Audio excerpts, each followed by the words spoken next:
Hey guys, I assume most people already know why we're here, but for those, just for a quick recap, 2 weeks ago they announced the Happy Ghast, and I made this video about speculative ghast lore and biology, and a lot of people in the comments of that were talking about the Nether Ice Age, and they were saying, oh, the Nether Ice Age, this, and like, so this discredits that, and I was like, huh? It really made me go back and look at it, because a lot of people were just treating it like it was straight up canon, and of course, they did, in my opinion, misrepresent a few geological facts. So, as a geologist myself, I had to correct that, and I did with this video, which became the most viewed video on my channel and probably got me more subscribers than any video ever has. So, I am very happy about that.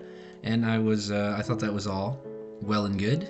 And then Game Theory went and released this video on Saturday, and as you can see here, I did actually watch it. I watched it in the car as I was driving home from, you know, wherever I was. Or I should say I listened to it in the car, which I did. But I figured since a large number of my subscriber base has come from this video alone, I am obligated to look at this, talk about it, and see if I want to make more videos covering the Nether Ice Age theory. And we can give some updates on some other stuff. Speaking of which, the microphone quality, I have been getting away with not having a microphone, but now that I have close to 5,000 subs, I would really like to invest in some real equipment. Obviously, it's not as good as a real microphone. So if anyone has recommendations for a good starter microphone, you know, that's affordable, please. I would love to hear it down in the comments. Please let me know.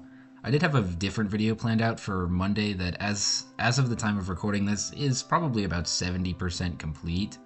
So I don't know if I just want to put the brakes on that or, you know, switch back to this, you know. Maybe I'll make a poll about it. I also was in the middle of writing Lore 6, but if I get caught up in this Nether business, then I'll have to put the pause on that. And I know that some of the OG subscribers, they do want to see that. But anyway, that's enough talking. Let's just get right into it, shall we? Okay, it's loud. To wander into the fiery depths of the Nether, so too have the ghasts had tears streaming down their face. But today, we uncover the reason. Hello, Internet! Welcome to Game Theory.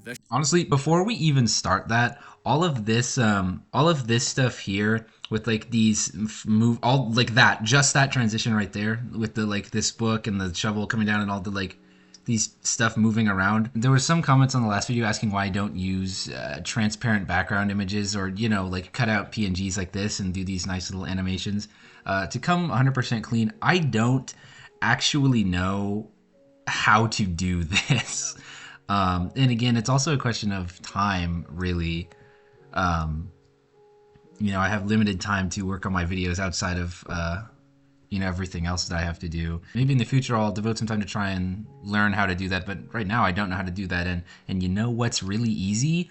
Taking the snipping tool and just grabbing something and then pasting it straight into the video. Anyway, not to get too distracted, but I mean, I do that a lot of times on these other videos because I want to get them out fast, and it saves a lot of time to just grab it and paste it right there. I don't think it's that. To stay hydrated. Make a deal? Better get ready to run, as they'll launch exploding fireballs that can destroy But then again, also Game Theory has like professional editors. Like they're a business, all right? I do all of the recording, I do all of the writing, I do all of the video recording as well. I mean, I'm a one-man show, basically. I do everything. These guys are a business. They have professional editors. Just everything I'm getting distracted. around you. These guys are just so strange. You know what? Whatever. They're just talking about the cast. We already know this stuff. This is just background. What do we already know about the ghasts? That's a good or at least, question. what do we think we know about them? Considering these guys live in Minecraft's version of HE double hockey sticks, the most obvious initial idea was that these guys are ghosts, angry at those who took their lives. And while that could be an explanation if this was the overworld, that is what people thought for a really long time. I think that's even what I think Mojang in like the early days, I think they even said that ghasts are ghosts. It's not how souls work in the Nether. We've talked about this in a number of past theories, but the reason we have things like soul sand in the Nether is because the souls of those who die end up being absorbed into the ground and work like an energy source for the environment. So that means no souls are flying around to try to haunt you. Then the Minecraft movie trailer came out and showed us that they don't even look that ghostly in reality. They're more like these fleshy hot air balloons, which is truly cursed, although not that much more cursed than the general art style. Hey-oh! The only other thing we really had to go off of was one of the achievements you can collect in the game. It's called Uneasy Alliance, and it requires... Dude, okay, this is I mean, like, the wording here is very interpretive. You can reasonably go either way on this. The rescue aghast, I didn't mention this because it was kind of fourth wall breaking for my in-universe ghast biology. The rescue doesn't mean necessarily that they're not from the Nether. It just means that, like, they're sad in the Nether. They don't like it there, which you can take and do with that what you will. Detail is the phrase, bring it safely home. These 4 words sent the fanbase and myself into a theory frenzy for years, because it implies that the ghast's real home is the overworld. It's a really fascinating idea. It's just that what, dude? any franchise, the timeline. Minecraft Legends is the... Whoa, okay, all right. I heard this in the car, and Here's my, this is going to be, just right at the beginning, this is going to be my one take on Legends. Actually, no. When did Minecraft Legends come out? 2023? Like, are you kidding me? Here's my problem, okay? Minecraft Legends was released in 2023, and its final update was in 2024. I mean, that's a year run, maybe. You're gonna tell me that Minecraft Legends, a game that, if I'm not mistaken, was dead on arrival, equally important to the preceding decade plus of Minecraft, the vanilla game, the original game, you're gonna tell me that Minecraft Legends is equally, if not more important, like the stuff depicted in this game. This game that came out, lasted 1 year, and died, is more important. I need to calm down.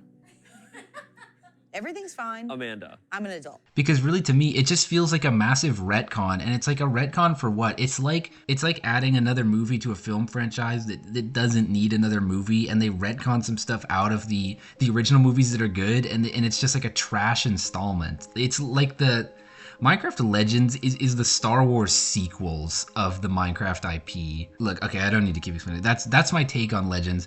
I will look at Legends lore, but I don't like the idea of retconning stuff that was in the vanilla game, the original Minecraft, for a decade prior, and then they released this, like, dead on arrival. Anyway, all right, okay, that's it. I'm done. If you like Minecraft Legends, that's okay, I guess, but that's my opinion. I will look into the Legends lore, and I will see about that claim right there. Or they would have had no way of traveling between the overworld and the Nether prior to this moment. I mean, are you sure? In the spirit of fairness, I will look into it. New block called a dried ghast. It's small, it's grumpy, and it looks just like the baby ghast that...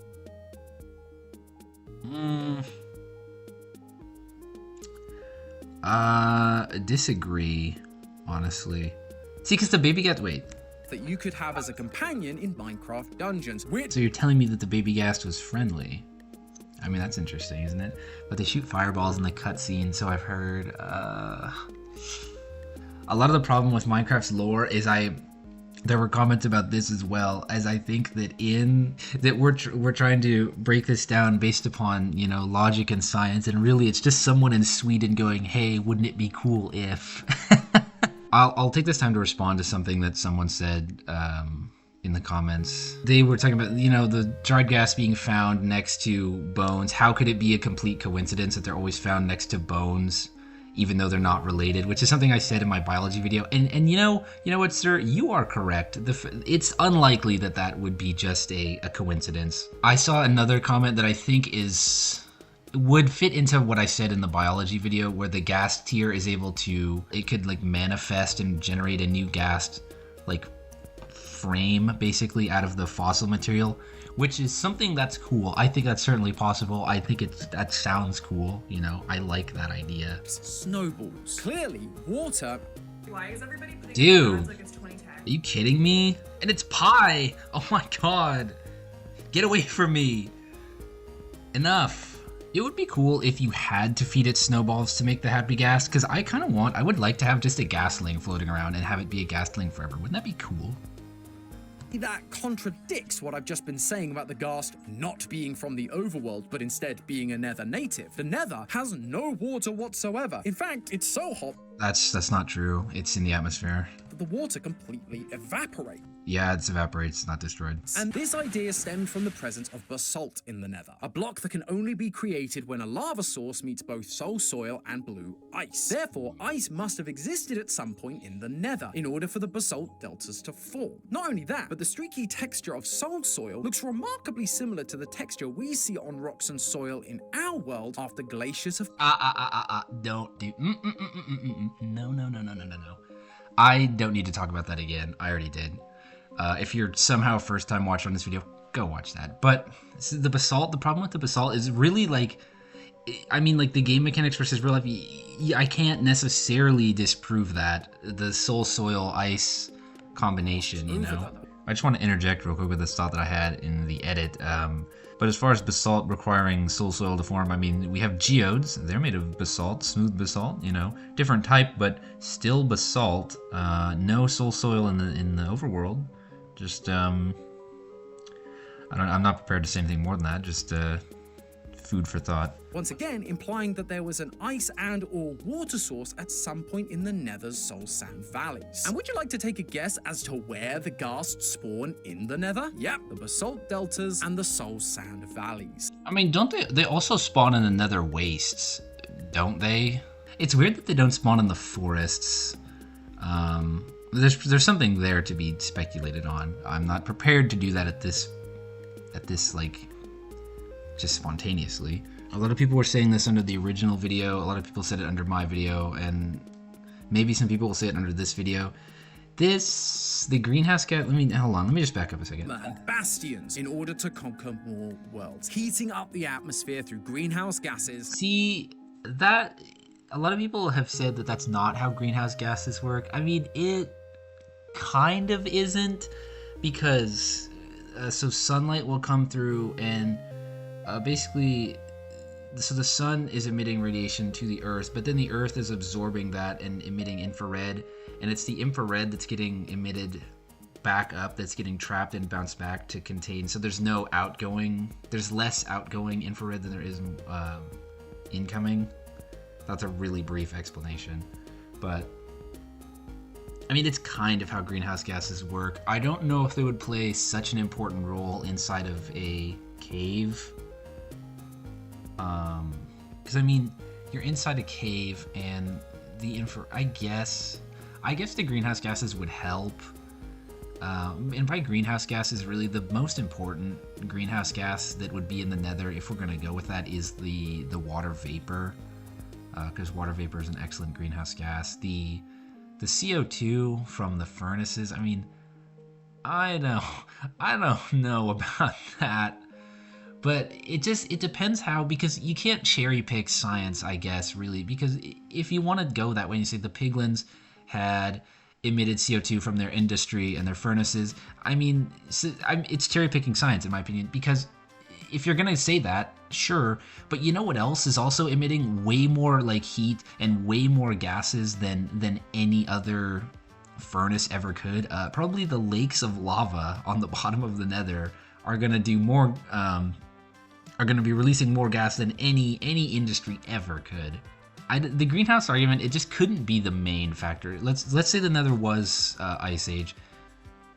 I think that the volcanic traps eruption is a much better explanation than industrialization. It just, for, you know, XYZ, that just... But anyway, let's keep watching, we'll see. And turning the Nether into the torched, barren land it is now. The ice melted, the water dried up, leaving the... See, but where... Okay, so I know what I said.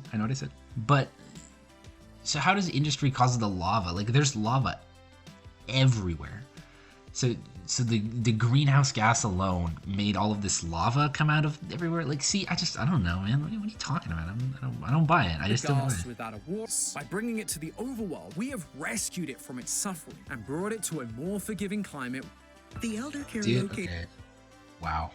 But, like, I mean, see, okay, that could be true. That certainly could be true. But all I'm trying to get across here is people are saying like, oh, there's way more evidence now, and I'm just like, no, there's the same amount of evidence right now as there was last week. The amount of evidence since the release of the Happy Ghast. The Happy Ghast is the new evidence.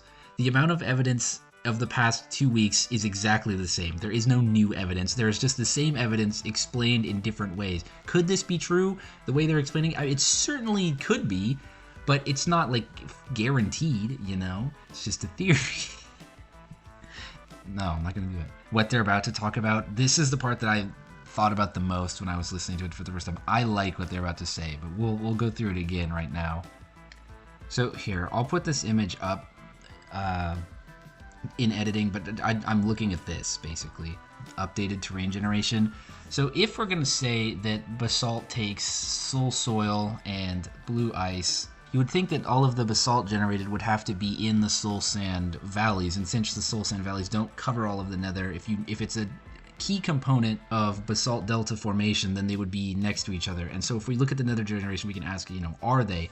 And I mean, like, kind of, not really. They can occasionally like touch each other. Like right here is a pretty good example. But then you can also have cases where the deltas are completely isolated. There's no soul soil around at all. And then that requires you to look into the interaction between netherrack and soul soil. Can netherrack destroy soul soil?